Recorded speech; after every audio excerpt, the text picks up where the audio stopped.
வங்கக்கடல் கடைந்த மாதவனை கேசவனை திங்கள் திருமுகத்து சேயிழையார் செந்நிறைஞ்சி அங்கப்பறை கொண்ட வாத்தை அணிபுதுவை பைங்கமலத்தன் தெரியல் பட்டரபிரான் கோதை சொன்னா செங்கத்தமிழ் மாலை 30 தப்பாமே இங்கு இப்பரசிறைப்பார் 12 மால்வரை தோள் செங்கல் திருமுகத்து செல்வத் திருமாலால் எங்கும் திருவருள் பெத்து ఇంబురువరెంబావాయ్.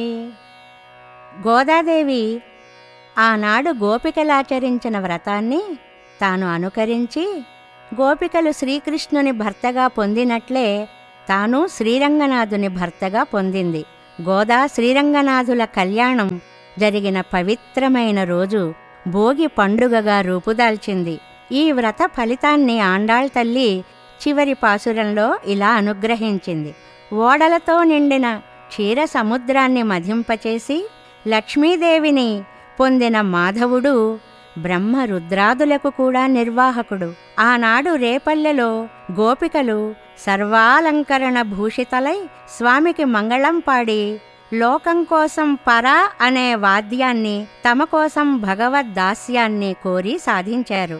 ఈనాడు గోదాదేవి లోకానికే ఆభరణమైన శ్రీవిల్లుబుత్తూరిలో తులసి మాలాలంకృతులైన శ్రీ భట్టనాథుల పుత్రికగా గోదాదేవిగా అవతరించి 30 పాసురాలు తమిళ భాషలో మనకి అనుగ్రహించింది. ఈ పాసురాలు 30. వీటిని వరుసగా చదివినవారు చతుర్భుజుడైన లక్ష్మీ విశిష్టుడైన శ్రీమన్నారాయణుని దివ్య కటాక్షాన్ని పొంది ఆనందిస్తారు. ఆనాడు తల్లి అలా వ్రతం చేసింది అని అనుకున్నా చాలు ఫలితం వస్తుంది అని ఒక విశేషార్థాన్ని చెప్పారు మన శ్రీ పరాశర భట్టర్ వారు.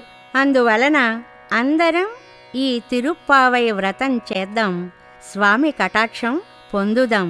స్వోచ్చిష్టమాలిక బంధగంధ బంధుర జిష్ణవే విష్ణుచిత్త తనూజాయై గోదాయై నిత్యమంగళం మాదృశా కించన త్రాణబద్ధ కంకణపాణయే విష్ణుచిత్త తనూజాయై గోదాయై నిత్యమంగళం.